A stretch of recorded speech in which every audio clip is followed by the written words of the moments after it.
Hi guys, so today I'm gonna cook Monggo. So yeah, let's start.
Oh.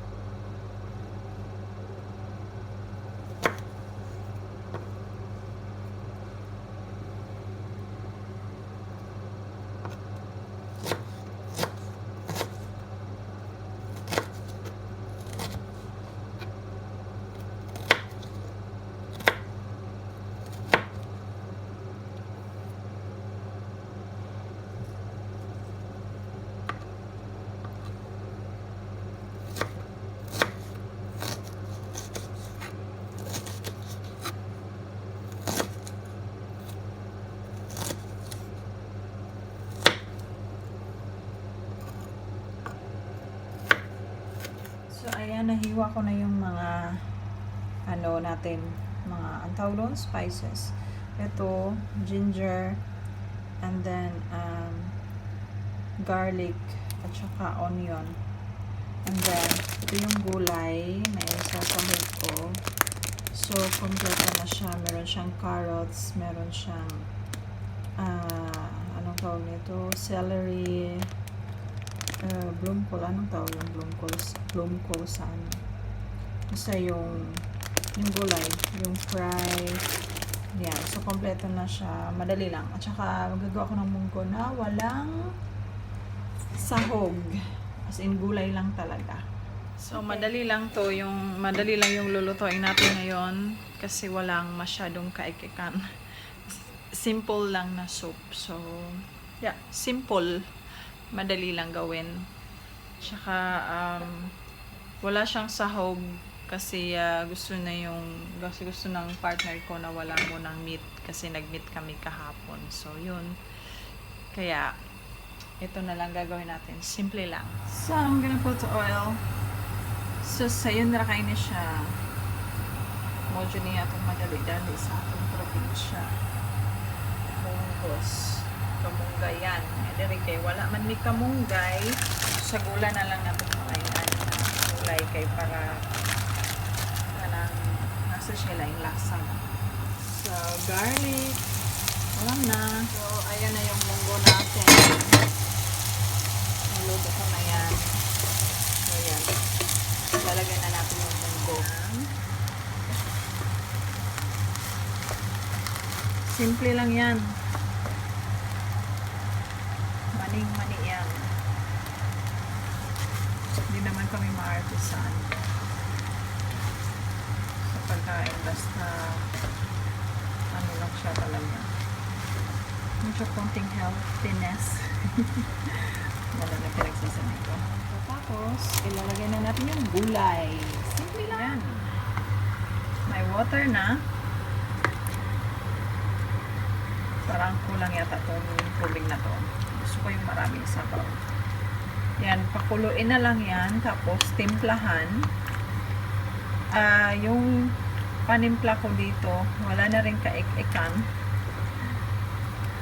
Ano lang, chicken cubes, tapos konting asin at saka pepper. Yun lang. Yan, nag-swimming na siya. Kulain na natin yan ng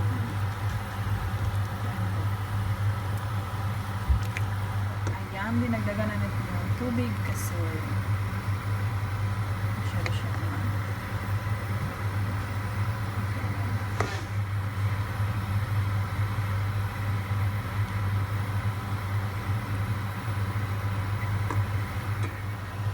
So, that's it. That's our monggo. So, yan. That's our monggo. Antayin na lang natin na kumulo. Pag kumulo na yan, okay na yan. Nilagyan ko na yan ng salt and pepper and then chicken bouillon or chicken cubes. So, yeah, simple cooking. So, don't make it complicated. Monggo yan. Healthy yan. Pero madaling lutuin. At saka mura. O, diba? So that's all for today, guys, and I hope that I can make more videos this coming days kasi hindi ako masyadong busy this week. So thank you guys for watching and kita-kita ta. Bye!